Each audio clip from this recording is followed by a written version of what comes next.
Well,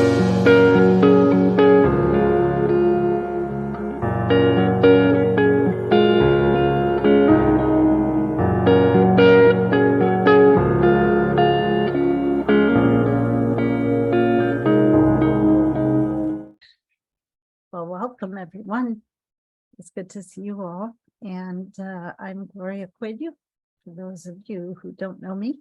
And Caritas is dedicated to promoting the evolution of consciousness as the key to individual growth and global healing. And we are Caritas Consciousness Project. We do this through online presentations and interviews with guest speakers, as well as classes and study groups.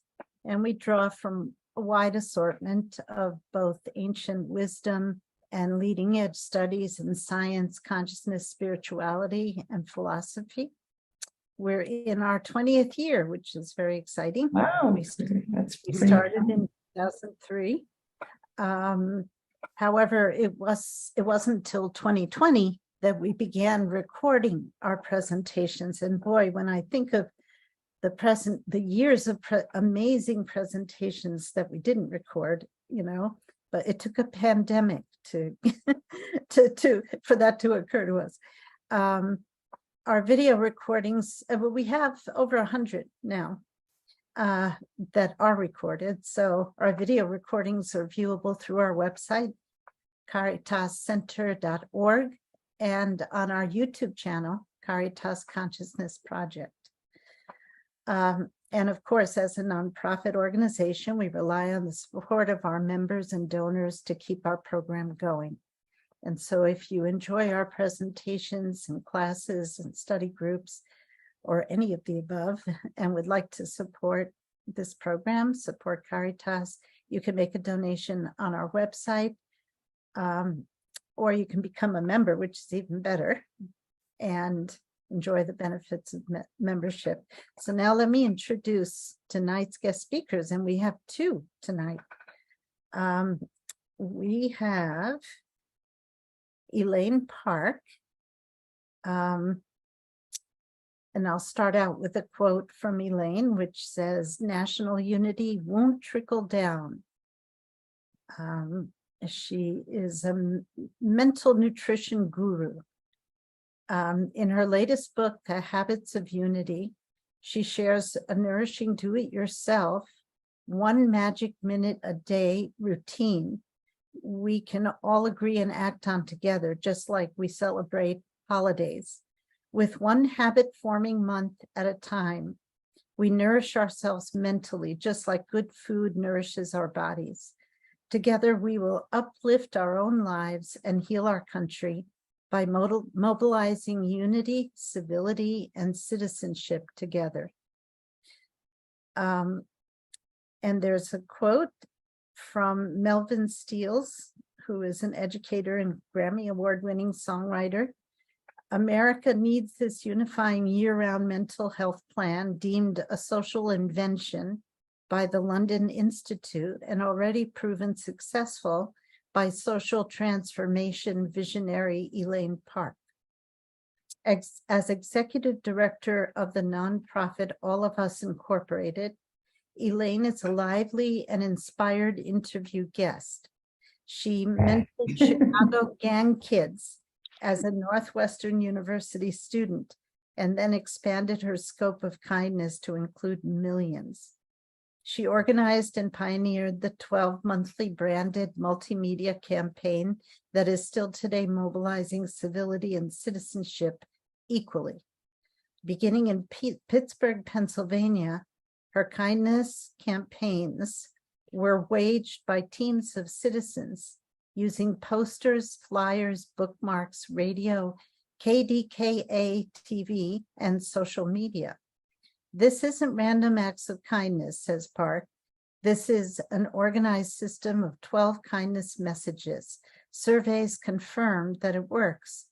One respondent said, "I am now nice to the people I used to be mean to."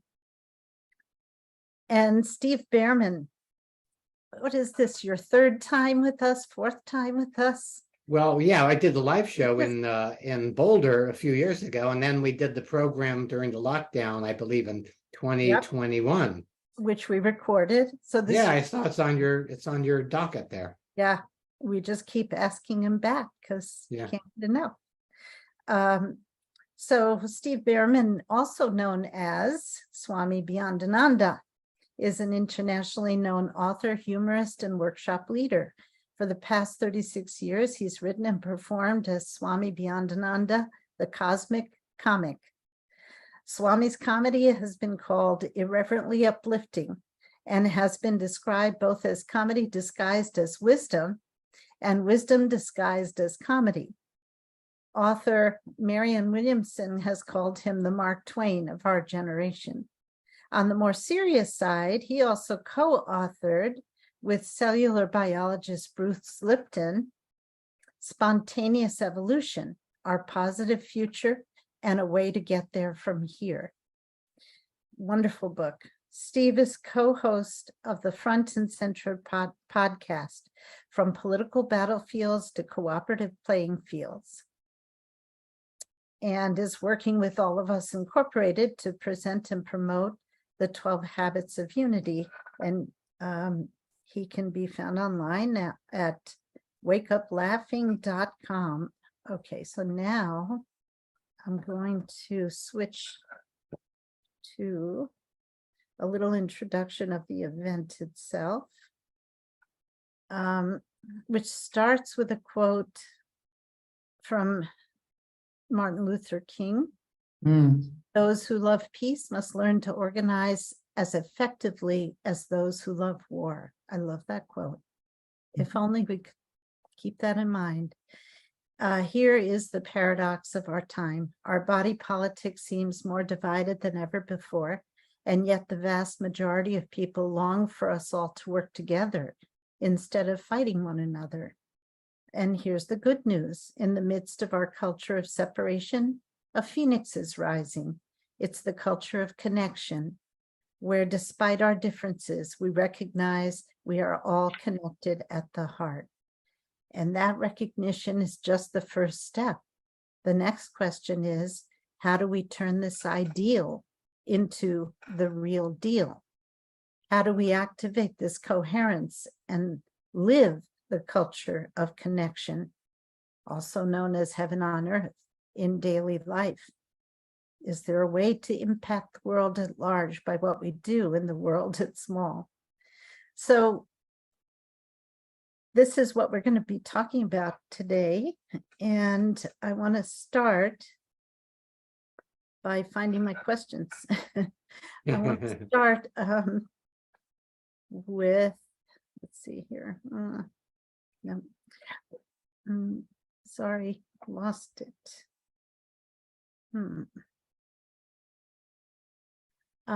Well, let's just start while I find my place here. Let's just start with Elaine. Could you just tell us how you got involved with this work, what led you to it, and how have you been inspired by it and inspired others by it? Well, first of all, Gloria, it's just a lovely honor to be here with you and know that all the work that you've done in inspiring evolved consciousness over the years. So it's a real honor to be on your show with you this evening. Unfortunately, the time length of your program isn't long enough to answer that question fully. I understand that. It never is. But I think my stories parallels many in the beginning. I was a badly abused child.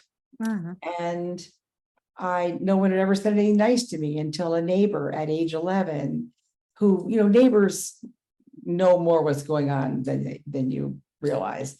She took me down to the Red Cross, and I became a junior Red Cross volunteer. And Gloria, for the first time in my life, people complimented me. I had never had anyone say something nice to me in my whole life. And so therefore, the idea that giving, when you give, you receive. I've volunteered the entire remainder of my life in every every time I come away from a volunteer experience, I always just pray that whoever I've been trying to help has come away half as nourished, and we will get to nourishment a little further down as I did. So that was really what started it. But as I grew, I'm a good writer, and I developed a pretty good track record in corporate America in the field of marketing and advertising. Wow. And meanwhile, I'm off at inner city schools in Pittsburgh and Cleveland and Chicago, places I've lived, working one-on-one in classrooms with kids, and often quite successfully. I love children, I always have. And then I would go back to my corporate office, and with a staff of 10 or 12 people, I'd routinely influence the buying behaviors of hundreds of thousands of people. Wow. And I think, again, many of us, there was a night on October 18th, 1987, an evening after I'd had a particularly poignant experience with a young child, which is, that whole story is told in my book, The Habits of Unity. I mean, I had this light in my head, and this voice said, Elaine, why don't you use the skills that you have corporately, using media and knowing how to multiply media and creating, per Martin Luther King, an organized system to reach people, okay? Only do it about good and about reducing fear and unity and togetherness. And like, we use public service campaigns. I mean, America is used to public service campaigns. We buckle up. We just say no. We don't, we see a need in America, and we do 30-second, they produce public service campaigns about that. And so basically that vision said, why do we have available in the world 12 words that no one has ever made a brand name for anything. And those 12 words are the 12 months of the year. Uh-huh. And guess what? The 12 months of the year represent approximately the amount of time it takes to make a habit. Uh-huh. So that was the vision. Why don't you take and assign each month of the year one different aspect of the way you need to be as a human being, as evolved consciousness, okay? So that was as far as the vision went. And not long after that, I moved into this small community. We had a gathering of people who said they'd all like to give this a try. And a group of people in that town spent almost 9 months saying, well, if we're going to make January a habit, what would it be? If we're going to make February a habit, what will it be? And so, as Steve says, the actual habits of the month were like crowdsourced by this small group. And then we began in the community. So January is help others. And there's a lot of logic behind each one. January is help others because December, there's so much giving. Mm-hmm. And then the 1st of January, it just drops drops off the edge. And then in February, there's more suicides because it's gone. It just disappears. So this group said, let's make January help others. Let's keep that giving spirit, that energy that we've developed during the holiday season, and move it into January. February was already Black History Month. What is that about? It's about you count. It's speaking to African Americans that they matter. So why not call it you count? And that would be something we could all agree on. March is resolve conflicts, in like a lion, out like a lamb. And so April is easy, take care of your environment, Earth Day, and the year goes on like that, patience and so forth. So, if the heart of evolved consciousness can really be brought down to the golden rule, do unto others as you would have them do unto you. The reason that language has been a part of civilization for over 4,000 years, but we haven't done it, is because it's too broad. Mm-hmm. How do you turn and do the golden rule? Just do it. But you can turn and help someone. You can resolve a conflict. So by breaking the golden rule down into 12 actionable practices, that run for the amount of time it takes to make a habit, a whole month. That way we can really make a difference, and it becomes something that we can all do. Like the opening line of our website, 12habitsforallofus.org. The first line says, all of us works, but not without you. Mm-hmm. So the idea of our whole model is exactly what you're doing, to evolve consciousness by asking everyone to become a partner in this, by focusing their consciousness for a month on one aspect of what it takes to get along better together, and do it for that whole month, both in consciousness. So you're sending that out into the consciousness around you, whether you're speaking to people or not, and then also matching it with a practice in daily life. And in my book, each month has a minute reading. There's 365 readings, but for each month, they're all a little different viewpoint on what that 1 month is. And then every day there's just a little action thing. Here's something you can actually do to help others or to take care of your environment or whatever it is. So that's a short answer, actually. Yeah, it sounds just so logical and easy, simple, right? And I think the continuity of it makes it effective. It's like one of the classes that we have at Caritas is Course in Miracles. And Yes, Course of course. in Miracles is a very transformative book, because every day you do a lesson. There are 300, like you said, it reminded me of the course, the 365 lessons. And even though each lesson is different, they're all pointing to the same thing. Exactly. And you start every day with this reminder. Right. It just changes you, after a year. So in so many of my trainings, one of the things I say when I'm teaching is that the negative influences, the separation and the negative, especially today. I mean, I've been saying this for close to 30 years, and it's more true today than it was then. But we're overwhelmed by them. mm-hmm. But the good things are so fragmented that nothing gets any traction. Well, it doesn't get the notice. It doesn't get the media attention. Exactly. The bad stuff gets the media attention, right? Well, that's why the habits are built not along getting a media attention path. Right. The playful path to practicing the 12 habits is through engaging public service marketing. Mm-hmm. In other words, radio and television stations have to do public service so much.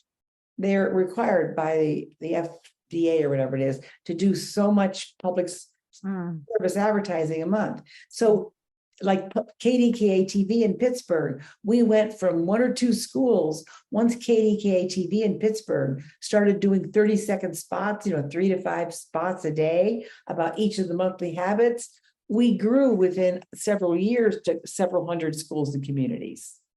Wow. So this is not about attracting the attention of the media. And then locally in the communities, we do. Everybody gets bookmarks at the libraries, and they put up posters, and so everywhere you go, you see a reminder that this is the month to help others, or this is a month, this month, July, the habit is to become involved in your community. The color is Patriot Red, and everybody wears the color. So I'll go around town and people come up to me, they've painted their nails the color of the month, or dentists put signs over their patient chairs and their dental offices. I mean, once you know what the habit is for the month, there are just so many fun ways people can use their own creativity to give someone else that reminder and spread the word. And of course, we have 9 university studies to prove it works. I want to introduce Steve now. A little bit. I have a question for you, Steve. How did you become involved with this project? How did you hear about it? How did you find out about the 12 habits, and what sparked your excitement? Well, it's interesting. Right in the end, first of all, congratulations to you, Gloria. Caritas, 20 years. Just think, in another year, you'll be able to drink legally. So it's a good marker. But I'm really glad you're doing what you're doing, by the way. Thank you. When you introduced Elaine, one of the pieces of the introduction talked about what a great media guest she is. And that's how I met her. My associate, Michael McSenty, and I do a podcast called Front and Center. And we had Elaine as a guest a year ago, February. And we both were just so taken with exactly what you said, Gloria, the simplicity of this idea. Because I've worked with Bruce Lipton and we've been involved with various evolutionary things. There's a lot of evolutionary stuff going on, a lot of people doing a lot of serious thinking about it and theorizing and so on. And what's great about the 12 habits has been proven in Pittsburgh, in the school systems there, in the various communities, including, as Elaine will tell you, Rwanda. This is ordinary people practicing this. You don't have to be enlightened. You don't have to, be anywhere on a scale of advancement. Anybody can do this. And that's how simple it is. So when I heard about this, when we interviewed Elaine, I realized that the book I wrote with Bruce Lipton, Spontaneous Evolution, has a premise and a promise. And the premise is that we are in this evolutionary moment right now, this conscious evolution awakening and so on. And that the promise is that we were going to help them, the reader, get from there to here. And we had 3 steps that we were going to do: evolutionary awareness, evolutionary intention, and evolutionary practice. And so in the 14 years since that book has been out, there's been a great amount of awareness. In fact, that you're doing the work that you're doing here with Caritas, that's an example of more people awakening to this. We're really all in this together. We're one organism. We're one consciousness. And how do we actually take that energy and make it more coherent? So there's plenty of evolutionary awareness now, and certainly evolutionary intention. The people who are on this call, the people who are involved with your organization, these are all people who go, I see that we're at this moment. I want to participate in some way. The missing piece until now, until I discovered the 12 habits, is evolutionary practice. Yeah. How do you practice evolution? And you practice evolution by actually changing the way you are in your world. You begin to live from that evolutionary reality. If the evolutionary reality says that we're all cells in the same body called humanity, how does that impact how I behave? Now, as Elaine suggested, we're all programmed and immersed in this culture of separation. And I credit my good friend, Richard Flyer. He and I are working on a book on symbiotic networking for coming up with this idea of culture of separation and the countervailing culture of connection. So these are memes that we want to spread. We want people to really understand that we are so immersed in this culture of separation that it's like water to fish and air to birds. We don't recognize that it's not reality. And so part of the 12 habits is a conscious practice and way to actually begin to live that evolutionary reality now of connection. All of these habits have to do with connecting with God or source or this transcendent order. Each one of these habits is a reflection of that light and love. And it's also a way of connecting with one another. And it's a way of connecting with our own true selves and our own purpose. So this is kind of reconnecting the connection, reinforcing it.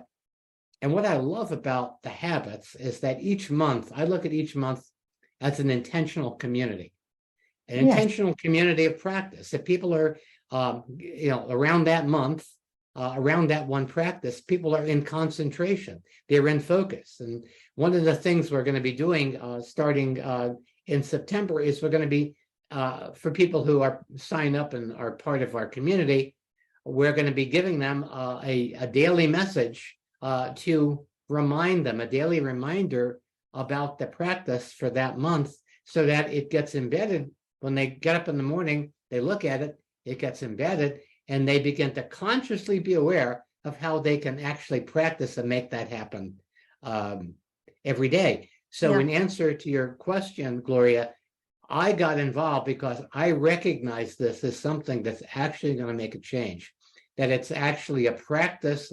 As my partner Bruce Lipton said, heaven is not a destination, it's a practice. And this is a simple way to practice heaven on earth on a daily basis. Mm. And when you say community, is there also an online community? Yeah. Yes. Okay. Yes, if you go to the website, there's a website, a Facebook page, and We also can put it in the You- chat, you can't do. we? but 12 habits for all of us, and the 12 is a number and the 4 is a number. So it's 12 habits for allofus.org. And Right. that's the first page that says all of us works, but not without you, because that's the key thing. Then you'll get a screen where you can put your email in. And then once we have that, you can actually be reminded and become more evolved about that particular aspect of evolved living for that month, for the whole month. I have emails that come in with, lovely quotes, but every day I say, oh, isn't that a nice quote? But that it doesn't transform me. I like it. It's cute. I enjoy that quote for the moment. But if you start to get the reminders from us by signing up and becoming a part of the community, and we don't have memberships because we're all of us. So if we had memberships, then we'd just be some of us. So we can't have memberships because you're already a member, whether you've ever heard of us or not. Right.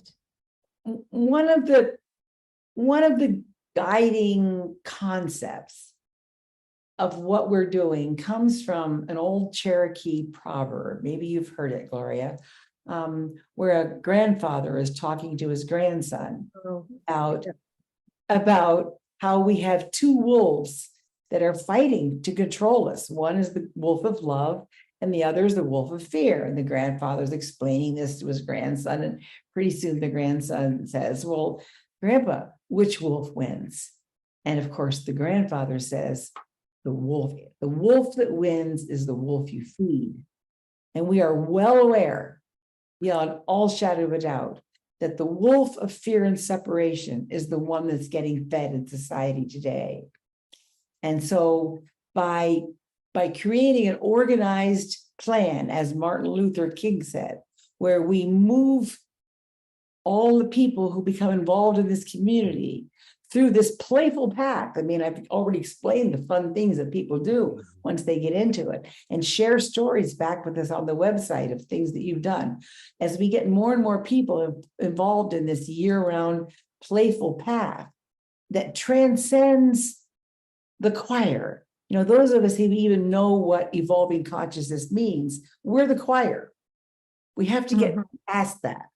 So that's why the public service announcements, I mean, people who never heard about safety belts saw public service announcements, wear safety belts, and now we all wear safety belts. The other aspect of it is each of the 12 habits, you ask yourself, what does evolved consciousness look like? In daily life. If people are practicing evolved consciousness, what does it look like? Well, if people are practicing evolved consciousness, they're helping each other. They're more patient.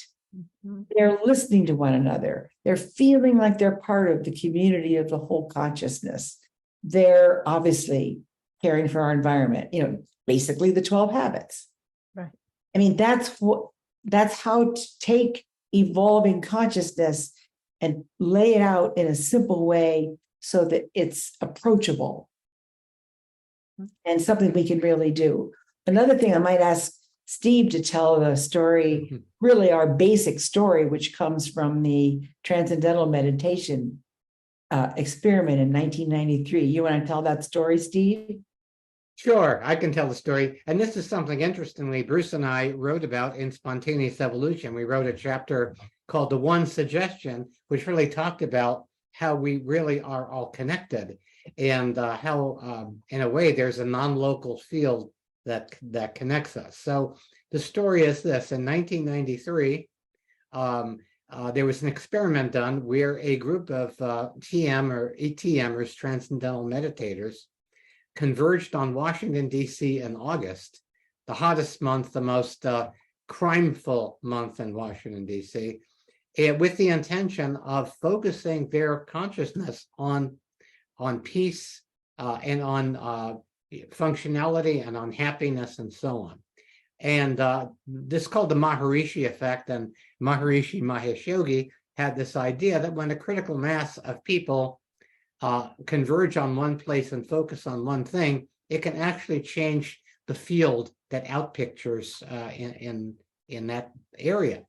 And prior to the experiment, the police chief of Washington, D.C., when he heard about it, he said, the only thing that's going to reduce crime in Washington, D.C. in August is snowstorm.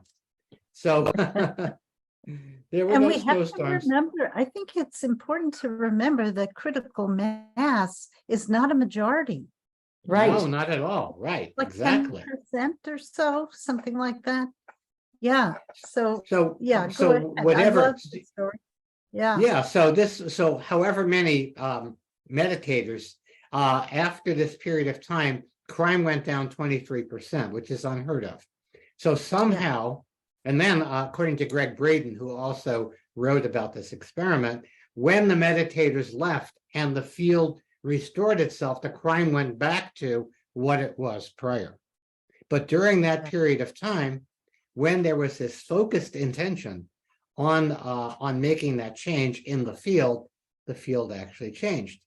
So what I love about reiterating that, and Elaine will talk more about this upcoming experiment that we're doing, but the idea is that what if not only do we have the intention that we're meditating and a bunch of people coherently focusing on that one thing, what if we also took another step and we actually had our behavior reflect and amplify that intention? So that's what we're going to do. Elaine, maybe you can talk a little bit about the what's coming up in Washington, D.C. Well, just to finish the thought a little bit. So if you ask me what's different about the 12 habit playful path to evolved consciousness, okay, from the TM experiment, my answer is there's nothing different, because what was different about the TM experiment that was different about it than the way we're going about raising consciousness right now is that the TM experiment was focused. And it was because it was focused. I mean, the TM people weren't causing the crime in the first place. And the people who didn't do the crime they didn't do, they didn't know that they didn't do it because they were getting peaceful, nonviolent vibrations from people around them in the area. They didn't know why they didn't do it, but 23% didn't do what they would have done if they hadn't had those vibrations. And because they were focused. So basically the 12 habits is not different than that TM experiment. It's a way to take that and add that same dynamic to helping others. Add that same dynamic to consciousness about taking care of the climate. Add that same dynamic to resolving conflicts and healing the separation and bringing it more into unity. In September, we will be launching the Playful Path to Heaven on Earth. 12 habits for all of us, the Playful Path to Heaven on Earth, where people who have joined our community will get those reminders on a regular basis through through their relationship with us. In a community, we usually have a team of people who will start to do it. And this is what's happening in Washington, D.C. And we're so excited. I'll be over there next weekend, meeting all of our stakeholders. They're launching a campaign in Washington, D.C., Gloria, called Make Kinship Cool in D.C. Make Kinship Cool in D.C. by 2025. And they're going to be doing it. So we're back to DC. So the 12 habits are actually going back to DC in 2023, where the TM movement in 1991 reduced crime by 23%. And we're working with neighborhood associations that, that work with the neighborhoods in the inner cities of DC. And we're going to be working with the schools, the neighborhood associations, with the merchants and everyone in that area, the housing associations. And we'll be putting up signs, and we'll have teams planning activities that all relate to the month's habit. And we'll be launching it in September in Washington, D.C. Make civility cool by 2025 in D.C. Kinship or civility? Well, pardon me. Kinship. Yeah. It's kinship is the answer. I had originally taken it to them as civility, but the leader of the local group there had been working on trying to improve kinship for quite a long time. As a matter of fact, he's well known for his efforts to improve kinship in those neighborhoods. And when I heard that, yeah, I think I loved it. I like kinship. It's the better word than civility. Yeah. Oh, So yeah. he said, can we change it from civility to kinship? I said, absolutely, yes, I love kinship. Yeah. So I made a slip there. It's a step above civility, because you can be civil and not right. kinship. But kinship is more kinship without being civil, right? Kinship has the love in it. So it's and so in the research that's been done on the 12 habits there have been 9 university studies. In communities, after several years, more than 2/3 of the people, these are the people that are not the TM meditators, the people that are getting the vibes. So more than 2/3 of the people in the communities that were doing this said that they felt more connected and cared about in the communities. And more than 1/3 of them said that when they'd seen a message or heard a message, as we're now going to be doing with this new experiment that will start in September and in Washington, D.C., that they actually altered their behavior. One survey respondent said, listen to this. What is evolved consciousness? Here's a quote. I am now nice to the people I used to be mean to. Yeah. How else do you define evolved consciousness? And that kid to say, and this is really cool. And when I would used to read all these surveys, once in a while when I'd see that someone had called it cool, I thought we've really had an impact. So that's why the title of the project is Let's Make Civility Cool in DC by 2025. So there's one other little project. We've connected up with Unity, Maine, the little town of Unity, Maine. And so we're going to be launching, the 12 Habits of Unity in Unity, Maine. So nice. I'm just, and then Steve is going to be launching the upwising and the playful path to the 12 habits. He and his wife moving across the country doing his work. So this is how, along with people coming to our website and becoming part of our community and practicing the 12 habits, because we help remind them, this is how we're going to go beyond the boundaries of the choir. The people who understand awareness the way we do. We have to reach those who don't. And it has to be simple.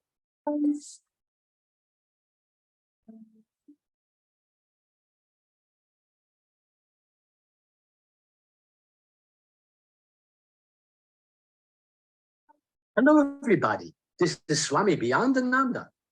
It has been said that crisis precipitates evolution.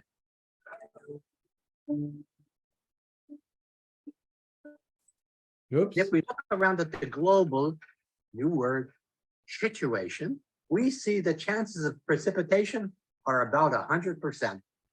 So much upheaval, not to mention downheaval. Yes, compared to downheaval, upheaval is a lesser of two evils. Yeah. Meanwhile, we have a deeply divided body politic. Half the people believe our system is broken. The other half believe it's fixed. And the two sides are engaged in a dangerous tug of war that can tear us apart. Well, what we need is a tug of peace where we all pull together in the same direction. Yes. Humanity has been ruled by the lowest common denominator for the past 5,000 years. And the golden rule has been overruled by the rule of gold. You know the rule of gold rule. Do unto others before they can do unto you. Well, this has left us with a lot of residue to metabolize. And we face the evolutionary question. Can we undo the do that has been done, or will the undo be our undoing? We have been practicing the habits of war and separation for so long that we call it the human condition. I say it's the inhuman conditioning. So we have to release the habits of domination and inhabit the new habits that will truly build a new habitat for humanity, where we achieve our humanifest destiny, our destiny as a species. We become humankind, where the currency is human kindness. Now I know what you're thinking. You're thinking, Swami, you're proposing a sane world. You must be crazy. Actually, I'm asking you to commit yourself to a sane asylum and an exciting practice, a campaign, an intentional evolutionary experiment where we all go sane together. Are you ready? You want to hear more? Okay. That's why I am thrilled to introduce you to the 12 habits of unity, a way that all of us together can move way beyond evolutionary theory to evolutionary practice. That's right. Habits can be habit-born, and the habits we inhabit today will determine the world we inhabit tomorrow. So here's how it works. Every month, starting in January, we're going to practice together one habit so that we turn the pie in the sky ideal into the feet on the ground real deal.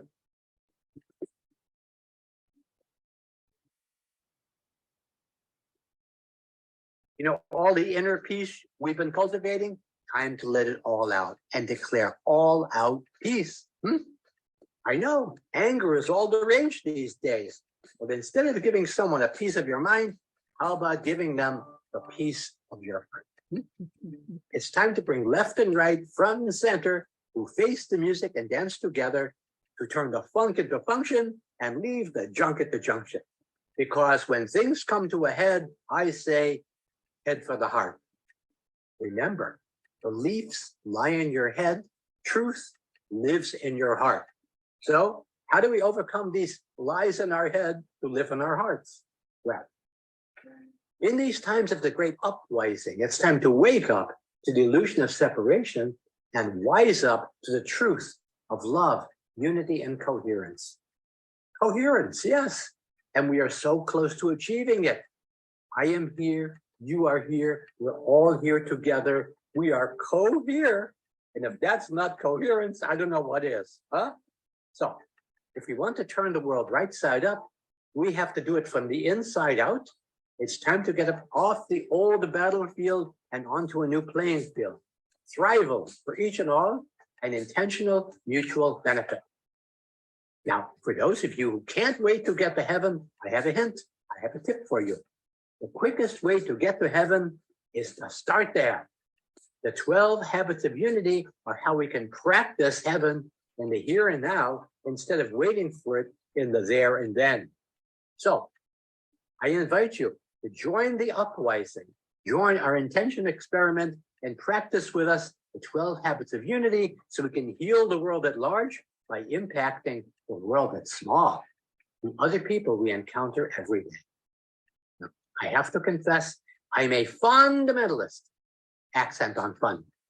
And while there are those who say that heaven is up there, we fundamentalists say heaven is where you make it. So why don't we go for heaven on earth just for the hell of it?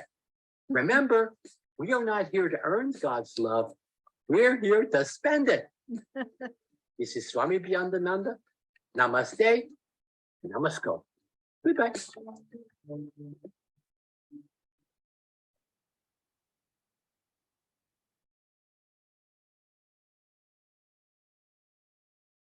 Okay, that was great. That was just great. It made me think of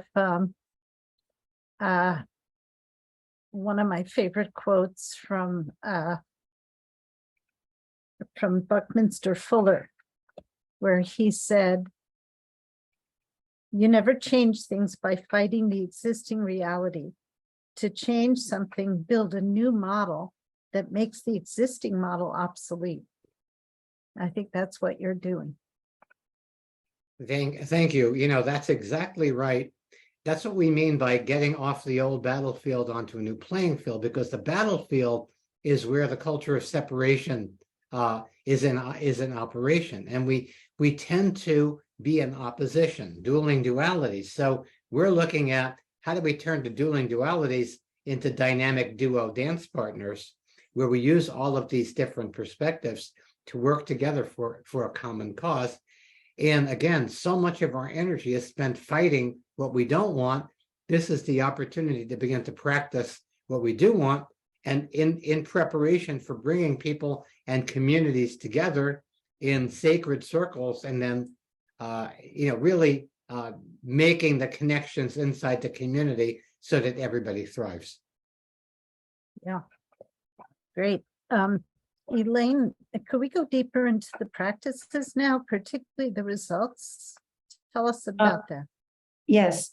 So over the course, I've been doing this. I had the vision in 1987, as I explained earlier, that we could, and then this small community called Somerset, Pennsylvania, where is the one that determines, and really, you know, the month could have been 12 other things, kind of, I mean, a little bit different or whatever, because the objective isn't exactly what they are. The objective is that they are all evolved consciousness behaviors and practices and consciousness, and that as you move along all together, it's like a spiral moving and evolving consciousness upward. So originally in Pittsburgh, originally in that small town, the University of Pennsylvania, Illinois campus, they came into that small town, and there's actually, the county was 30,000 people. And we've been doing it about 2.5 years in that town. So the data that I explained earlier, that 2/3 of the people said that they felt more connected and cared about, and that about 1/3 had actually altered their behavior. They'd seen a sign that said, do something, help others, and they went and helped others, or they saw a sign that said, take care of your environment. That was from the University of Pennsylvania, Indiana campus that did that study in Somerset. Then we moved into the Pittsburgh school district and the school systems there, and the University of Pittsburgh Graduate School of Public Health did a huge study, 14,000 kids. And this was after KDKA had started doing the public service announcements KDKA did their longest single, in other words, the longest they've ever run a single public service campaign. They ran the 12 Habits for 3.5 years.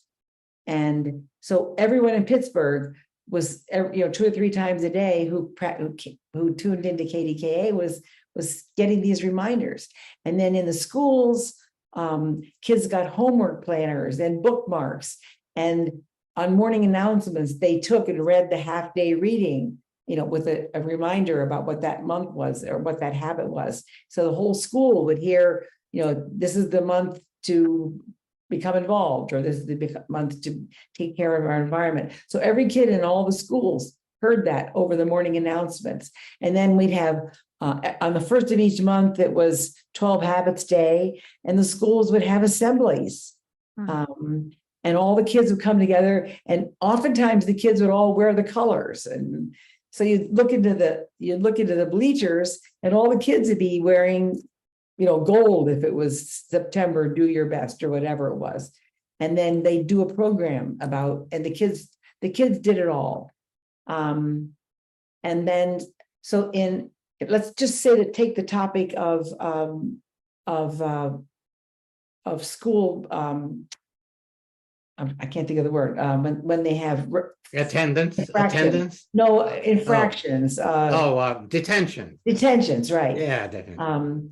So the highest we reduce detentions in a school, one school after starting the 12 habits, reduced detentions 62%. Wow. Our least performing school in the whole scale reduced detentions 11%. The average was about 29 to 30%. So after schools started doing this protocol, this organized protocol, as Martin Luther King said, an organized protocol of peace in the schools, detentions came down an average of 29 to 30% in all the schools. In the first school that started it in Pittsburgh, which was Alacupa Middle School, which Melvin Steele was the principal of that school. You read a quote from him earlier. It said he was an educator, and actually he wrote the song "Could It Be I'm Falling in Love Again" by the Spinners back many years ago. And he and his wife were, dear friends of mine still to this day. But in that school, the number of kids on honor roll went up 39%. And then after about a year and a half, the Pennsylvania Department of Health held a violence-free youth award. And again, before the habits went into this school, there were police in the halls every day. By the end of a year, they didn't have any police. And the head of the Department of Health came to the school and interviewed kids about why the habits around them was making a difference. And one kid in an alternate school classroom, you may know what that means. That's a classroom where they put adjudicated kids that are problem kids that, don't really do well in regular classrooms. Anyway, the head of the Department of Health for Pennsylvania asked these kids, and this one big kid in the back of the class got up and said, until the 12 habits, nobody ever even told me how you're supposed to be. Wow. I mean, think of that. We're talking about evolving consciousness.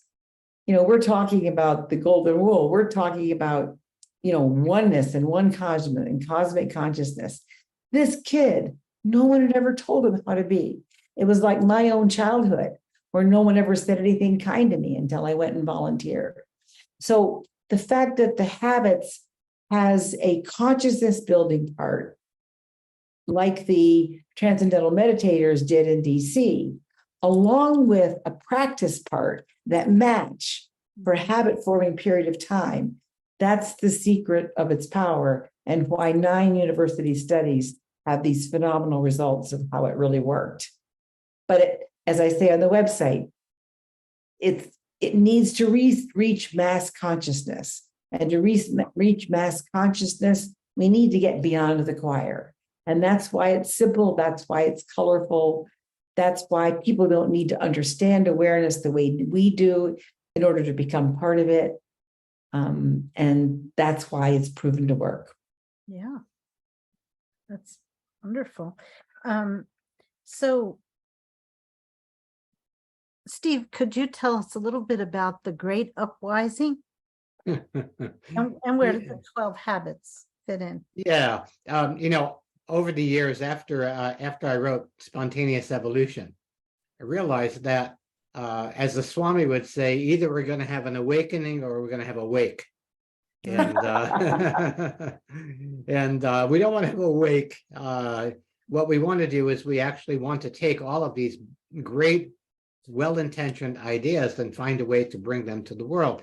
And so part of the playful path, and that's something that Elaine came up with to describe what we're doing. I kind of like that because so much, the Swami would say that the world is in serious condition, largely because of our conditioning to be serious.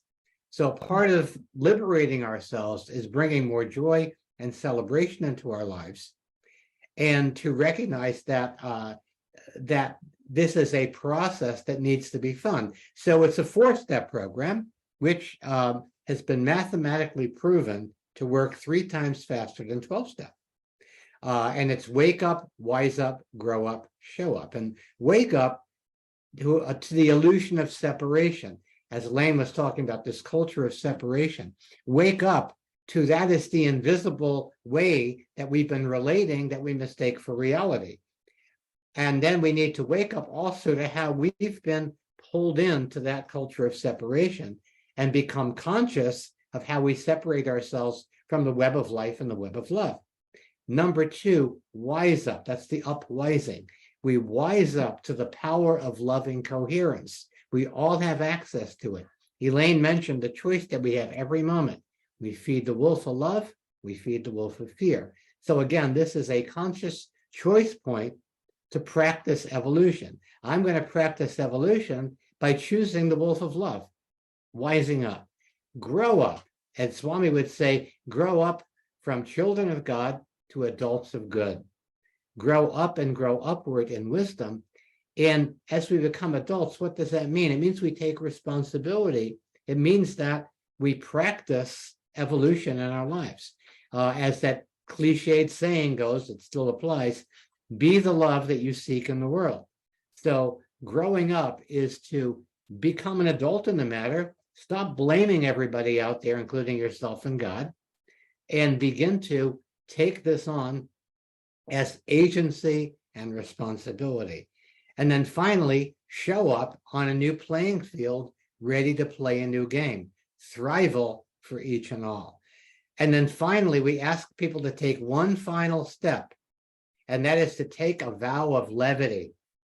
Take a vow of levity, because when you look at things from the perspective of humor and laughter, you don't take them poisonally. Even if they're toxic, you're not going to take it poisonally. So it resonates with the 12 habits because it's a way of reminding people that there is an overall practice that we can do in general. Remember, whenever we're confronted with daily situations, we can wake up to the truth of the matter, which is, oh, we created a separation. We can wise up. Oh, we can bring love back in. We can grow up. How can I take responsibility? And we can show up. What do I do differently on the field? And showing up and the 12 habits practice is pretty much one and the same. Wonderful. I have an addendum to the Cherokee story. Oh, that wonderful. I heard about recently.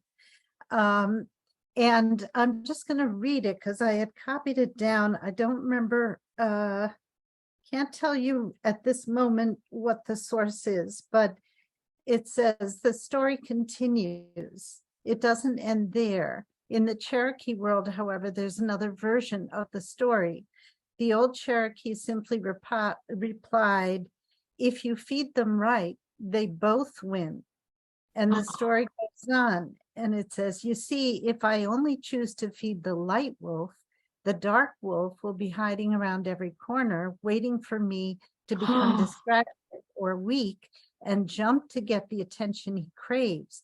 He will always be angry and will always fight the light wolf. But if I acknowledge him, he's happy and the light wolf is happy, and we all win. For the dark wolf has many qualities: tenacity, courage, fearlessness, strong-willed, and great strategic thinking that I have need of at times. These are the very things the light wolf lacks, but the light wolf has compassion, caring, strength, and the ability to recognize what's in the best interest of all. You see, son, the light wolf needs the dark wolf at his side. To feed only one would starve the other, and they will become uncontrollable. To feed and care for both means they will serve you well and do nothing that is not a part of something greater, something good, something of life. Feed them both, and there will be no more internal struggle for your attention. And when there is no battle inside, you can listen to the voices of deeper knowing that will guide you in choosing what is right in every circumstance. Peace, my son, is the Cherokee mission in life. A man or woman who has peace inside has everything. A man or woman who is pulled apart by the war inside him or her has nothing. How you choose to interact with the opposing forces within you will determine your life. Starve one or the other, or guide them both. So then it says, so what about you? Which wolf have you been feeding lately? So I just love that because it takes away the dualism, right? Gloria, I'm just blown away. I'm Yeah, so that's excited to hear brilliant. it. Yeah. You will send us, please, do Sure. you have an email? Sure. Please send me that, because here it's bringing us to a point in our conversation today that I think is a very, very important point. And that the reality is harmony Mhm. and balance. It Mm. isn't a winner and a loser. It's harmony and balance. So what you just read, the rest of the Cherokee story Yeah. is absolutely relating to that. So, and it brings us to my own life, and part of the things you said in my introduction about me, where I call myself a mental nutritionist, Mhm. because the issue is that the natural media, okay, the media that gets attracted to news, unfortunately, is attracted to the negative media that's feeding the dark wolf. And so using public service announcements and surrounding people with this organized messaging system isn't an attempt to do away with Mhm. issues. You know, we're not going to ever do away with the issues and the differences and so forth. It's an attempt to feed, to give nutrition to our minds that's about the light and the good wolf, that harmonizes and brings our minds into harmony with the food they're getting. I'm not going to say nutrition, with the food they're getting from the other part of it. Yeah.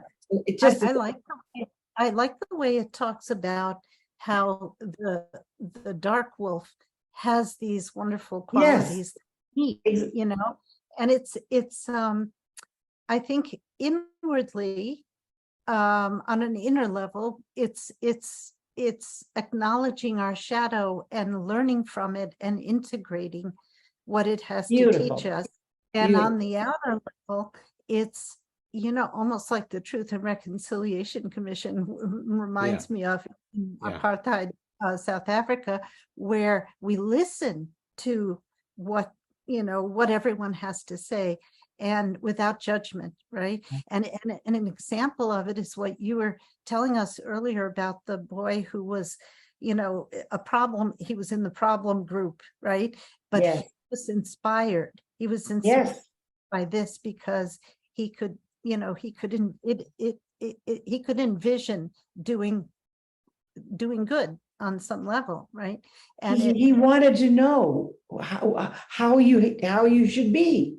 Yeah. If you were going to be a good person, but nobody had told him. Yeah. And also Carl Jung talked about reconciling the opposites, right? Yes. This is the way I think this story really exemplifies that too. Oh, I'm so happy. I mean, it just, you've got to send it to me, please. And because it just, we hadn't gotten to the point of being clear that it isn't about, you know, the good winning and the bad losing. Right. It's about acknowledging win-win. It has to be a win-win. Yes, it has to be a win-win. Just beautifully said. I can't thank you enough for bringing that into this conversation. I haven't heard the rest of that before, and I absolutely love it because it fits more with the whole picture of what the upwising and the playful path to heaven on earth is about, rather than just feeding the good wolf more. You know, it's one of the things I've often said about the work, again, when I'm teaching, is that we know that we know the light is in everybody. And unfortunately, when we see it in mass is when it's brought out by a huge catastrophe. I mean, when a huge catastrophe happens, then you see this huge outpouring of the love that's already in everybody. And so what we're trying to do with the 12 habits in a harmonious way that doesn't, as you said, that doesn't dispower the good that's in both sides of us, is in giving more power, to what's good, and to doing it without a catastrophe. Mhm. Because as we know, not only does the compassion die, but it usually dies sooner than the needs in the place where the compassion happened. They're still, Haiti is still struggling 10 years after a devastating hurricane and floods and earthquakes. And yet at the beginning there was great compassion, but then it died. Yeah. Yeah. So we need to keep it going with an organized system. I know, I agree. It's I used to always think, what does it take, like after 9/11 and all the compassion and everybody Yes. talking, and I thought, okay, maybe this is what it takes, right? But then we go back to our quote unquote normal consciousness and societal consciousness, and and then we're back at square one again, it seems. Things that are concepts that are brought to broad awareness through viral media have a shelf life and then they die. Public service announcements, or let's be honest, corporate advertisers, okay? They intentionally make sure that their product or service stay in front of the audience. They want, Right. Coca-Cola wants people to buy Coke, Nike wants people to buy Nike. And in a public service perspective, we wanted people to be safer with safety belts. So we intentionally kept it going. So we can't Yes. depend on the viral nature of media. Right. We have to set a reliable, organized, playful, Steve, playful path. You need a cigar.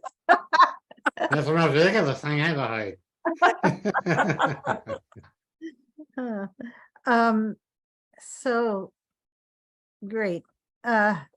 Let's see, shall we play another video, or should Yeah, we can play. How about playing the one for July? Because that's where we are right now. okay? What do you think, Elaine? Should we? By the way, I just put the link in the chat so everyone will have access to it. Oh, good. And Good. I saw that. Yeah. Maria reminded me that this ending to the Was your program? Yeah, came in one of our programs. So let's play it. Play it. You can start with January, or just start with what you got there. Maybe do 1, 2, or 3. I don't know which is which, so you'll have to guide me. It's the one right after the one you just played. Oh, okay. Then that should be easy. Let me get back to, here we are. Oh, wait. Yeah, optimize for video, share. There it is. All right. So it's this one here? That would be that one. Any of those. That's February. That's January. Okay. Whatever. All the months made the top 12 again this year. Okay. All right, here we go.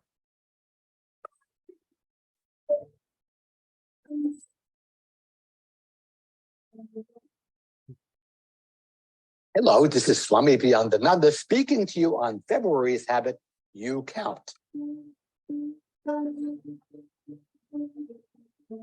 Yes, I am here to tell you, you count. You can count on that. Everything you do makes a difference to someone. And if you count, you can be counted on. Everybody counts. Each of us has been given a special gift just for entering, so you're already a winner. This is the month we celebrate the ultimate minority right, the right to be exactly who you are. Then we can move past the identity issues that keep us separate and focus on the identical issues we all face together. Clean air, clean food, clean water, clean soil, clean government. We share a unity of purpose and a diversity of viewpoints. Well, when everyone counts, it all adds up to a better world. You are one of a kind, so become someone of kindness. Remember, we are the Creator's creation, created to create. This is Swami Beyondananda. Namaste and namasko. Goodbye.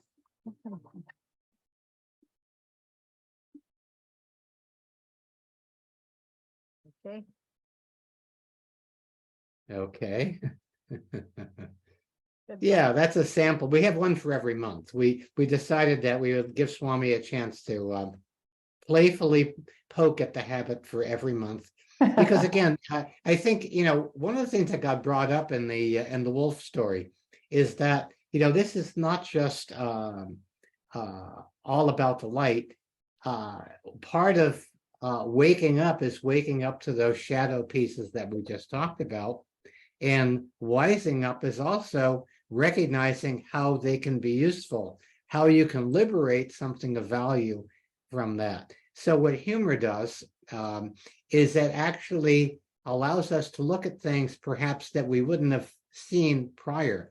It kind of helps us look under the covers, so to speak, and poke at there's a challenge in practicing all of these. I remember many, many years ago, when I first moved to Washington, D.C. many years ago, there was a guy that I knew who was a world famous expert on communal living, but unfortunately, nobody could stand to live with him.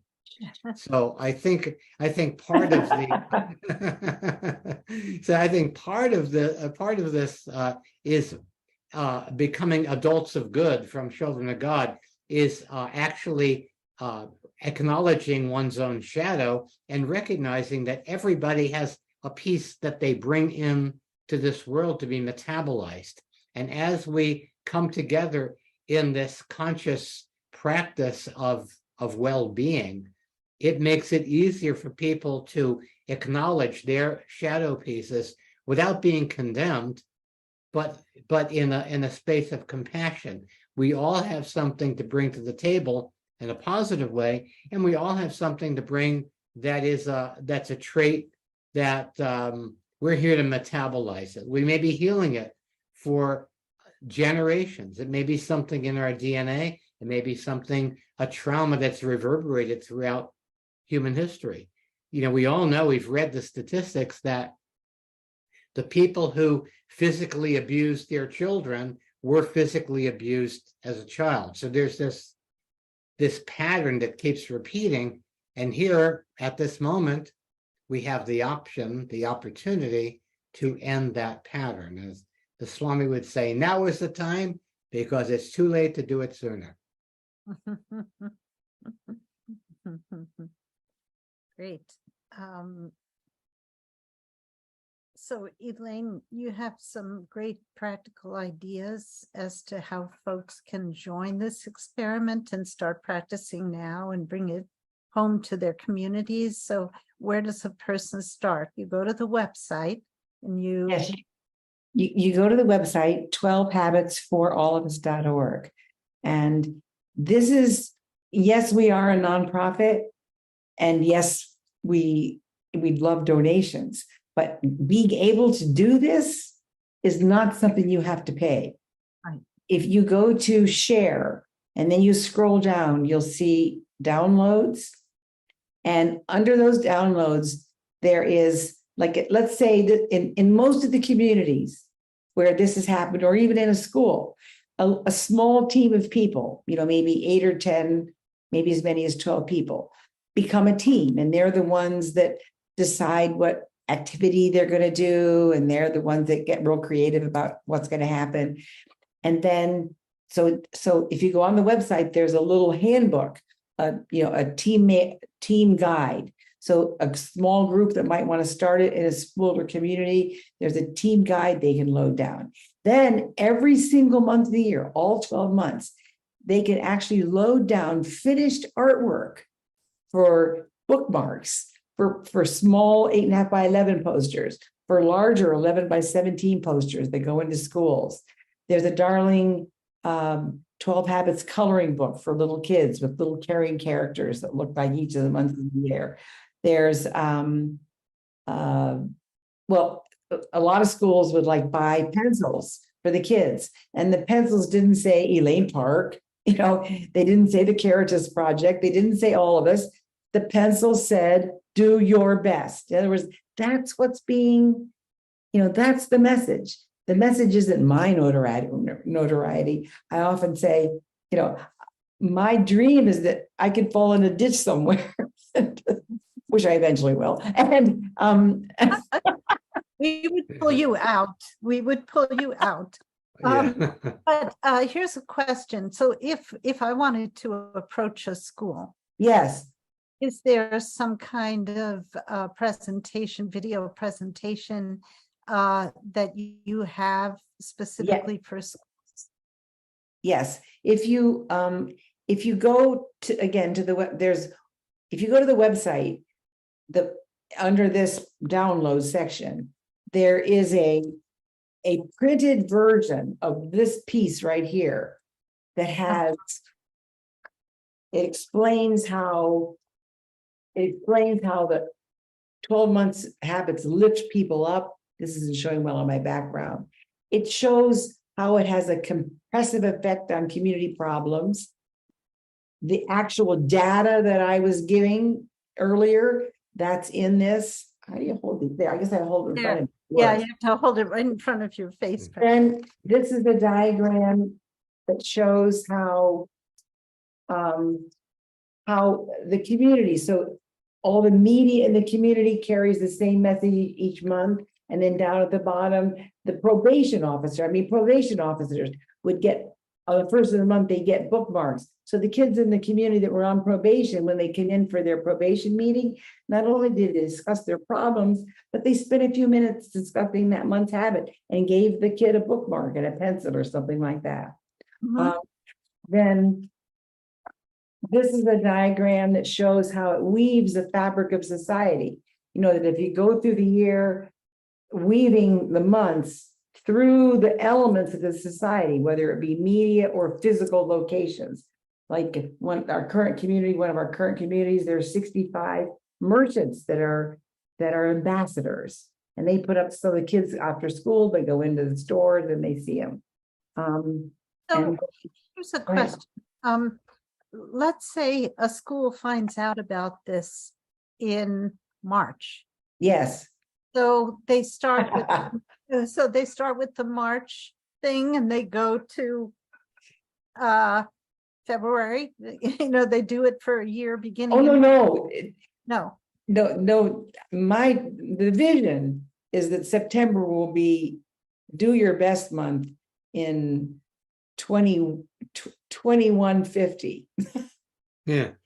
In other words, and people will say to me, well, aren't people going to get bored if next year September is still do your best? And this brings me to another simile that I haven't brought up earlier. Well, I say to them, well, are you bored with Thanksgiving? You know, are you bored with Valentine's Day? Right. Or they only come back once a year. So the concept is that these will not change. We had a school where kids have been doing it a couple of years, and they put up felt banners that were just the colors. And most of the kids in the school, they saw the color, and they knew when they saw purple that it was be patient and listen. They knew when they saw light gray that it would resolve conflicts. So if a school begins to implement this in March, there's no problem. They just do the March thing. Just do the March thing.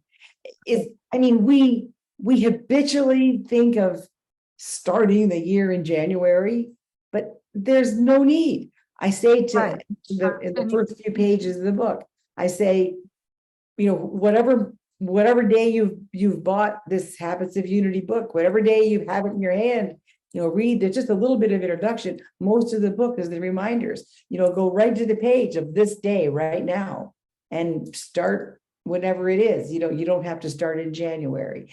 Typically, schools, because there's preparation, you know, typically schools have started in either September or January.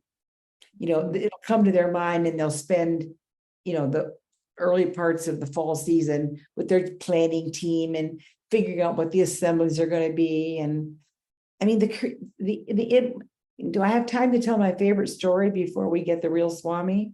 Yeah, we can do that. Sure. Why don't we do that? I feel, like you, Gloria, 20 years, you've been able to experience these fabulous souls of all the things they've been doing. And I feel blessed like you, and that, probably of all the people on earth, I'm the one that's been able to experience more of the fabulous inspirations and ideas that came out of people because they were inspired by the habits. So in this particular community, it was February, You Count month, and you saw the Swami piece on You Count. And they were it had a ski resort, and they were holding a Special Olympics. And as usual, the few popular kids in the high school were asked to do things with the community to get ready for the Special Olympians. And one teacher at a staff meeting got up and said, but it's February and every kid is supposed to be included. How do we include every kid? And then you saw this light bulb go off in one of the teachers. And she said, why don't we have every child, 2,500 kids, why don't we have every child in the whole school district write a letter of welcome to the Special Olympians? Mm. And so all the English classes made that assignment. Then the art classes took the envelopes and decorated them and put the names of the Special Olympians. And during the opening ceremony, each Special Olympian, makes me cry just to think about this minute, it was handed this big fat envelope full of letters from children in that community. And not only that, the number of people who attended was like double, because all the families were there and kids were trying to see if they could find out which Special Olympian had gotten their letter. And it was just, yeah, it's inspiring. That's my favorite story, but there's thousands others. And I didn't have anything to do with that. Yeah. All I had to do with it was that February was You Count. Yeah. Two things that occur to me about this program. And one is that it engages creativity. Yes. Children and adults, because every day you have to think of some way of implementing Yes. the thought for the month, right? Yes. What can I do today? So it really engages. We had a presentation a couple of weeks ago on creativity, and this would just be so, so key to You that. won't believe it, but I saw it. I looked at your passwords. I saw that presentation. I would love to talk to them because it would be such a marriage of. I can put you in touch with Ruth Richards. It would be lovely because I saw that myself already. Just I agree remind with me if I forget. Just remind me. Okay. The other thing that I thought of was that it brings to mind is, actually two things. One is that people who want to make a difference, people who want to help with, let's say, global warming or, whatever issue breaks their hearts the most. Andrew Harvey says, if you're wondering, if you're thinking like, what can one person do? There's so many issues. There's so many. And he said, go with your heartbreak, follow your heartbreak instead of following your list. Follow your heartbreak. Whatever calls to you the most is the one that draws you and is the one that you want to address, right? And so that was a really good answer to that dilemma. But I think that this is doing something, and you don't have to really, you can apply it to whatever breaks your heart the most. You can apply it to those things, but it's reassuring to know that here's something that I can do that is going to make a difference. And for sure, it's a no lose. Becoming a part of it's like ripples, in a pond. When you throw the pebble in, it ripples out. So yeah, so that was the other thing I was very inspired about regarding this. And, so many of the terrible stories that we hear about, mass shootings and things like that, it seems like there's a common denominator where they say this person felt so isolated. Right. And Right. this Exactly. this promotes community like nothing I've ever heard. This is Well, real. imagine 2/3 of the people saying they feel more connected and cared about. And so that's been done in that study. The same survey has been done in multiple communities, and the outcomes are within several percentage points. But all in the 70s, more than 2/3 get if-ish, and more than a third actually alter their behavior. I mean, it's just amazing over even 10 years apart, some of them. Right. And yet the data was, and one of my points on the people who are worrying about our globe, one of my points is, how can we expect people to care about the globe if they don't care about each other? Yeah. They got to care about each other first. I wish I could get a hold of Prince William with his Earth shot, because his Earth shot categories do not include an improving human relations category. Wow. I mean, of course, I would notice that. I mean, if you drop a can instead of putting it in then that means you don't care about the person who walks along behind you that has to see that refuse. We got to care about each other. Yes. Yeah. Steve, did you have something you wanted to do? Yeah, I want to go back to that idea of the kid who didn't know how to be. And I think that we are in the secular society. I mean, there are kids that go to parochial school and they learn how to be Catholic or Jewish or Muslim or whatever. And there's a codification of how one behaves in the world. But in our secular schools, because we don't want to promote a religion, although now I think the woke religion is being promoted in schools as a religion, which I'm not crazy about. But rather than how does one practice kindness? How does one treat other people? And apparently with so many broken families and so many families where parents are having to work all the time, things that used to be handled in the family are not. And so to actually have a school program to promote something this neutral, in other words, nobody is going to go, be grateful. I don't agree with that. In other words, oh yeah, be kind to other people. Oh yeah. No, so you're not going to get that. You're going to get people, these are inescapably true, and they're inescapably helpful. And so when you begin to take a program like this that doesn't have an ism behind it, Swami says all isms need to become wasms, thing of the past. I love it. Doesn't have an ism behind it. It's present with how people are being with one another. It's something that is ideologically neutral, that anybody can practice without objection. I got my dog here. Hold on. My dog is talking. So anyway, my dog. Hold it.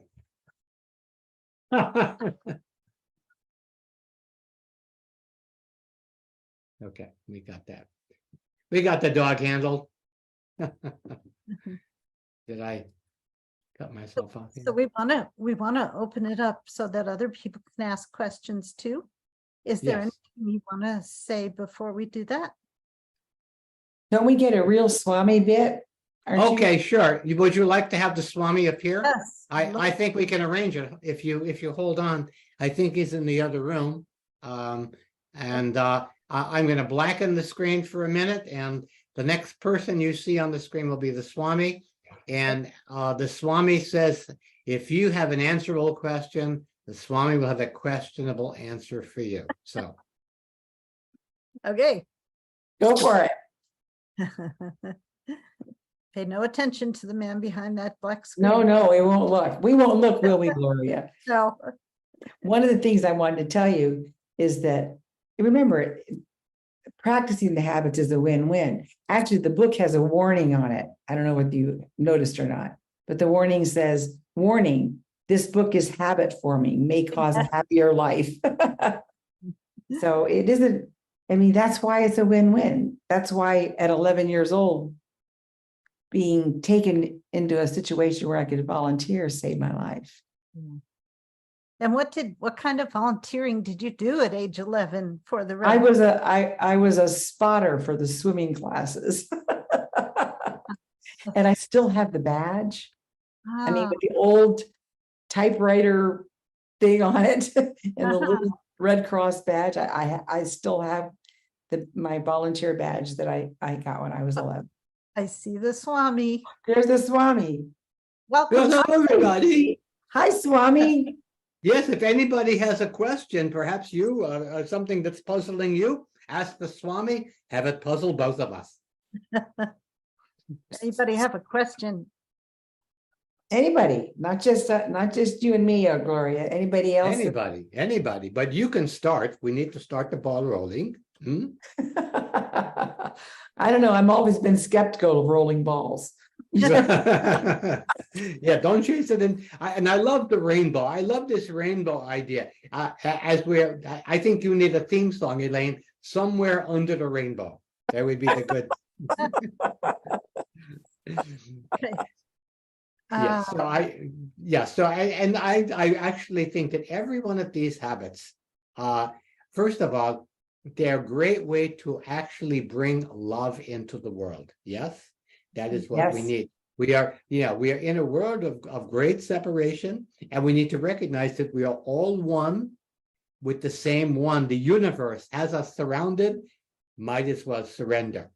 And surrender to the power of love. We talked about love and fear. The good news is love is more powerful than fear.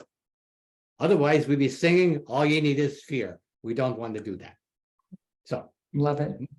Questions for the Swami? Yes. David Hawkins' book, he says that when he calibrates all the vibrational frequencies of each emotion, he says one person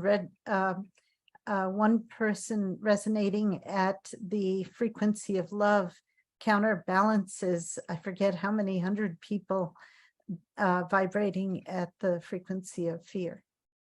Well, so that's very true. When you vibrate at the frequency of love and people see you, they say, I'll have what they're having. Yes. Did I ever tell you about the happiest individual I ever met? No. The happiest. He was, believe it or not, a psychiatrist. He was glowing. He was just glowing. And he looked like an older individual. I said, it's true, you're a psychiatrist? He goes, yes. I said, and how many years have you been practicing? He says, 25 years. And I said, 25 years? You're practicing as a psychiatrist for 25 years. How can you spend 25 years listening to people's problems and look the way you do? And he said, who listens? Okay. Edna has a question. Edna, yes. Can you unmute? Okay. Am I okay now? Yes, yes, I can hear you. Okay. I can hear you. Okay. I still haven't learned how to use my phone. Well, sorry I missed a lot because I've been struggling with a new refrigerator I bought that was faulty, and I'm trying to figure out what to do. And so this is a little bit of a quandary, but sometimes I call people and they just want to be official and not help me. And then I get mad and nothing happens. But then today, do you have a question, Edna? Do you have a question for Swami? He's telling me the situation, so it's good. The question is coming. I can tell. It's very close. All right, it is. But then today I went in and I talked to a person like one-on-one as human beings, and not distrusting her, and not assuming that she had no goodwill toward me, and it went wonderfully. And I hope it works, but I mean, I'm sort of confused because some people are like uncaring and wanting to cheat you, but this is sort of working into a question, but being angry doesn't do any good. but not everybody is kind and thoughtful. So how do you sort of differentiate? Well, obviously angry isn't going to work, but how do you differentiate people that are really not trying to be human and from those who are, and try to get the best outcome in controversies? Well, with artificial intelligence, you can't really tell anymore. But I think that the key to everything is to take responsibility. So next time you're tempted to call somebody an inconsiderate jerk, you must take responsibility and instead say, why did I create an inconsiderate jerk like you in my life? Doesn't that feel so much better? Yeah. Well, because I think kindness is the way, but sometimes it just seems like, it's not going to work. But then the other thing doesn't work either. So, Well, yeah. the matter is, how do you feel at the end of the transaction? In other words, as I said earlier, when you're able to bring humor to a situation, I call it cosmic comic consciousness. When you bring humor to the situation, it keeps you from taking it poisonally, even if the person has a toxic intent. So thank you. That sounds good. Thank you. Okay, Kathy. What are the 12 habits? There you go. Well, Elaine, you'll take over there. You're reading. So January, I've given a few. January is help others. And that's because it keeps the giving spirit of the Christmas season going through January and keeps people uplifted. And then February is you count. And the color is wow fuchsia. March is resolve conflicts, in like a lion, out like a lamb. The color is peaceful gray.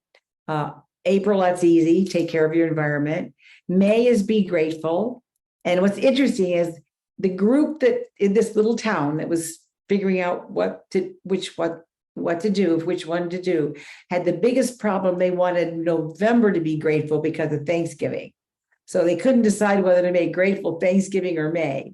But in the end, there's so many grateful things in May, Mother's Day and Veterans Day and Teachers Appreciation and whatever. And we figured that Thanksgiving was a positive attitude, which is November. So we made May grateful. June, summer's coming. We made it reach higher, sort of be adventurous, get out of yourself, try new things, finish things July, this month, Patriots, 4th of July, let's become like our forefathers who got involved, become involved. So January, help others, is more the little things, the personal things. July is about maybe volunteering somewhere, really doing something, on a regular basis for your community. And every day in the book, there's a little suggestion. So there's like a little quote about what that a way of looking at that month. There's some quotes, and then there's a little suggestion. So July this month is become involved, and the color's red, which is somewhere here on my necklace. August is know who you are, kind of kick back. If you don't know who you are, how can you relate effectively with other people? September, getting back from vacations, kids going back to school. September is do your best. October, the teachers are ready for the kids to all settle down. So October is be patient and listen. And the color is my favorite named color, slow down lavender. I think you're wearing it. Kathy, you might be wearing I see some slow down lavender on the Swami's. What is that? Turban. A turban. A turban. Swami is turban powered, by the way. Exactly. I got all my energy. So October is be patient and listen. November is show a positive attitude, kind of going into winter and keeping it up. And that's the month of Thanksgiving. And then, my favorite is December, celebrate community, family, and friends. And the emphasis there is instead of stuff. Unfortunately, the celebration of community, I kind of had a lot when I was doing a lot of lectures during December a few years ago, and we were having the supply chain problems and all. And I'm like, who cares about the supply chain? Celebrating community, family, and friends is about your own time, your own love, your own compassion. It's not about how many presents you can get off the supply chain to give. So those are the 12 months. If you go to 12 habits for all of us, There's like a running thing. I mean, you can actually click on each month itself. And then under that month, there's ideas of things to do. And That's great. so it's all there on the website. Okay, thanks. Anybody else? Or Swami, do you have something else that you'd like to say? Well, I think that what I would like to say is that right now, this is a perfect time. This is an evolutionary moment that we are at this moment where we human beings have the choice. It's an existential crisis whether we choose to exist anymore. We're right in the middle of that.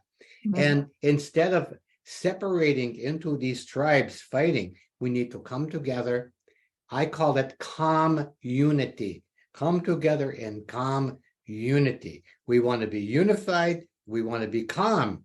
And yet we want to recognize that in this unity, there is tremendous diversity because each of us is totally unique, just like everybody else. Right? And as I said earlier in that video, we want to shift the idea from identity issues that keep us separate in our little tribes and silos to identical issues, the one that we all have in common, And so I invite you that thing that I am most promoting to help lift the 12 habits up off the ground. We are living in very serious times. The world is in a grave state. The best way to overcome gravity is with levity. Gravity is a downer, levity will lift us up. And so I am asking people to improve the atmosphere in the world to take a vow of levity. Who would like to take a vow of levity? Raise your hand. Okay. All of those who wish to take a vow of levity, please rise. There you have it. Without yeast. And what we want to do is we want to spread the word and commit random acts of comedy. Bring love and laughter to the world. Improve the smilage on your karma. Many people have said to me, Swami, how can I uplift humanity? Right? And their faces look like this. Okay, well, look, I'll tell you something. You want to uplift humanity, uplift the corners of your mouth like this and do a smile. This is called the levitational pulse, like that. And did you know that when you actually change your facial expression like this, it makes you happier because it causes the secretion of these happy hormones instead of the miserable hormones, right? So we don't smile because we're happy because we smile. Now, we live in a society where we're always talking about pursuit of happiness, right? And you look at some people pursuing happiness, you look at them, you go, wow, they must have run right past it, right? Okay, so don't miss out on happiness. It's happening right here and right now. And like generating heaven on earth, if you're a bringer of happiness to the world, you cannot be unhappy. Mayor Baba, you remember Mayor Baba? Yes. Don't worry, be happy, Mayor Baba. He once said that cheerfulness is a spiritual quality because it changes the mood of other people. So in a certain regard, one of the reasons why we are doing these habits is not just so that we could feel better, but that everybody can. May, like the Buddhists say, may all beings be happy. And guess what? That includes everybody. So may all beings be happy, and I am happy being a happy being. Thank you so much. Namaste and namasko. Good day. Okay. Anyone have a question for Elaine while Steve is coming back? I'll just say that I hope, our community is just really growing beautifully. And the people that are becoming part of the community and bringing it into the woman that's starting it, you asked me some questions about how it got started. Well, the way it's getting started in DC and Maine and Unity, Maine and places like that. These are all people who are here in our group tonight, who became interested in it and took it to their communities.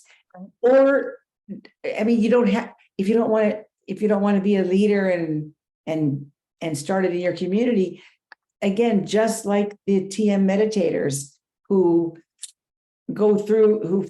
focused on peace and nonviolence in their meditations during the month, if you could actually, as a part of your meditations and reflections each day, which most of us who are working on evolving consciousness are doing, we're evolving our consciousness through meditating and reflecting. If you'll just do some of that on a day, each day of a month where the habit has become involved, invite, in your meditation and in your consciousness, ask people to get involved in their community to help with the problems that are going on and let them go out. Yeah. Have you had any churches express an interest in this? Yes, absolutely. The churches are participants, and we have a special program for the churches and the religious section where the leaders of Judaism or Christianity or wherever, we actually have sections of scripture so that they can give a homily or a sermon or whatever on that, whatever that topic, through but we don't make that public. In other words, we're in public schools. So we don't, so the part that goes to the religious association in the community that does reach into scripture, no matter which religion it is, that it is done separately from the work we do with the whole town. The work we do with the whole town, and in 30 years, no one's ever come up to me and said, well, I don't agree with being grateful. There's just nothing to disagree with. So it's not about the dogma or the framework. And as you all know, the golden rule exists in every religion. So yes, the religious communities are involved, but we give them their material separately. So it fits their religious perspective, and it isn't something that's in the public eye. Right. Because you could really apply this to any kind of organization. Absolutely. Absolutely. It was a big piece of, this goes way back, but we were really in a lot of locations in Pittsburgh during when first Bush had weed and seed. And it was a big piece of reseeding communities, and they would go in and weed out the drugs and the bad elements of the community. And then, I mean, really the 12 habits, there are seeds around which people's creativity, you've noticed people can be creative. People can focus their consciousness and therefore elicit in other people. They can think of something they can do that day. So yes, it's very broadening in that regard. And I just hope, I would just love it if some of the people that are on this webinar this evening go to the website and text us that they'd like to do something. I once, a teacher bought a book. This was quite a few years ago, and maybe 2 or 3 years later, the school heard about me. The long and short of it is, the woman just took the book and went into a school and did a whole monthly program in the school. I walked through the school, and each of the teachers had the habits on their front doors of their classrooms, and I'd never even been there. Wow, that's great. Yeah, she just saw the book and thought it would make a wonderful program in a school, and she just went and did it. And so a year or so later, I found out about it and went back and helped them, but she did it all herself. Just Maria, you have a question? Yes. Hi, Elaine. Hi, I'm Maria. a 6th grade math and science. Oh my gosh. Wow. I already emailed my colleagues and sent them a link to your website and said, I think we can do this next year. So, but I had a question about, I saw that fabric graphic. Yes. It included media, radio, television, and all of the community. And I'm like, trying to like I'm thinking the practicality of just doing the program within our school is going to be require some effort on our part, and I don't anticipate having the time to dedicate to media and television and radio. And so I was just wondering how does that work? Is that when you come in to help, or that's my question. To answer your question, Maria, first of all, when it starts in a school, it always begins just in the school. So media, it's like layering. Like I may not have said this earlier, but I was in corporate marketing. Well, I did say it earlier. I was in corporate marketing. So whenever my bosses would ask me how much budget I wanted to spend on media, well, because the truth is, the more people are exposed to the message, the better it is. So obviously, if it could be in all those places, that would be optimum. But it doesn't have to be in all those places. Your school could actually go on the website, print down the posters, print bookmarks for kids. You could write a grant, maybe to get, in a lot of schools, they give the kids, I guess kids don't use pencils that much anymore. One thing that was really popular is we had rubber bracelets that just said, do your best or be patient. So the kids would get rubber bracelets, something kind of cool like that. There were little table tents that would be in the library. They would read from the book on morning announcements. I don't know where you are. Where are you, Maria? Denver, Colorado. I'm in Puerto Rico. Denver. Right now, but I have family and friends there. I mean, I would travel there, to help. But starting in the school works just fine. And then gradually, once the school gets its system in place, then gradually, someone from the school will have an outreach committee and might invest. I'll tell you one thing was, one school was in a neighborhood where the stores had problems because the kids would come into the stores and cause problems after school, hanging around and getting in the way of the customers and whatever. So they had an assembly, a habits assembly, where they invited the families who owned these stores to speak at an assembly. And these kids learned that people own stores, that they're human. And it just completely took away the problem between the kids and the merchants. Beautiful. Wow. You're talking about media, and in a certain regard, having posters at the school and yes, that's media. That's media. That is media. Because again, the kids are seeing this, the teachers are seeing this over and over. That's the repeated message. They come to school the next day, they see the same message. So in a certain regard, it's much more homemade media. But I have to say that one of the great things about this program is that there are so many templates that can automatically be activated, be used, be reprinted. So the material is available for any institution, like a school that wants to do it. And that's the media inside that container. That's the media. The artwork is all done. So tonight or tomorrow, you can go to the website, go to the downloads, pick a month and print. And when you hit a bookmark, you'll see the artwork for a bookmark. And all your school needs is a printer.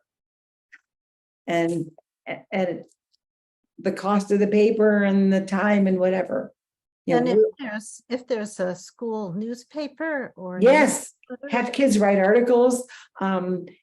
If your community is big enough to have a radio station, we've had communities where kids in English have written like 30-second radio spots about the habit, and then the radio station invites the kids down to cut the radio spot. So, the community is hearing Johnny Brown with a 30-second spot about why you should be more patient and listen, or whatever the month is. I mean, there are just so many ways that it doesn't take it all. Believe me, as a marketing director of big corporations, I never got to do all the media I wanted. And my sales still went up because I knew how to do it. So it's absolutely starting in the school. Very easy. You said you emailed your colleagues. So that's, start with them, start with the meeting among however many of you there are. I could do a Zoom with you. Yeah, and invite Elaine to participate, on Zoom or whatever. And Let me give you my email, Maria. Okay, I'm going to put it in the chat. Thank you. okay. I'm so excited I can hardly type it. I'm really delighted. We're just about out of time, I'm afraid. Well, they hear there's a new shipment coming tomorrow. New shipment? Of Of time. Oh, the new it's great. So yeah, so I want to thank you for inspiring us. And I hope that everyone in this meeting and everyone who sees this video recording on YouTube afterwards will be inspired to think of where in their own circle of acquaintances and communities they can implement something like this, because I really think it can have a tremendous result. Before you end, I've put my name, my email and my phone in for Maria, but I can't get the chat to send it. I can't hit send. Okay. There's at the very bottom right. At the bottom, it says to everyone or to Maria. You can make it to everyone, actually. But I put it to everybody, but I can't get it to go. I did it. There it is. There it is. Okay, good. I just hit return. You got it, Perfect. Maria? Yes. Thank you. All Yes. right.